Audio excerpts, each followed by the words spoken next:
At that point, as you guys can imagine, like I was known as Nurse Kelly. That was my identity. That was I mean, I was making good money. I had my own apartment. I had my independence, and all of that was taken. And so, um, nobody wanted to operate on me. I don't want to touch her. So I sat in a wheelchair on my parents' front porch for 2 years.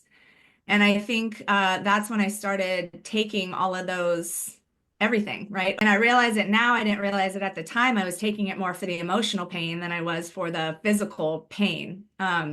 So they found me this doctor in San Francisco. He was called the Doctor of Last Resort. That was literally his name. He had operated on Joe Montana from the 49ers, and he was Dr. Kenneth Light. I will forever be grateful to him. And he's like, we can do these experimental surgeries. They might work, they might not. And my parents were like, no. And I was like, fuck yeah, like, what am I going to do? Sit on my parents' front porch my whole life? So they did. I had them at St. Francis Hospital in San Francisco.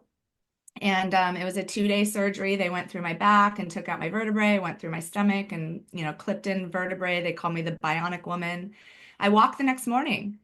And so I did rehab. I moved up to Santa Rosa and I was jogging about a year later and I slipped on the curb and my whole left side went paralyzed because the disc replacement had, severed in there.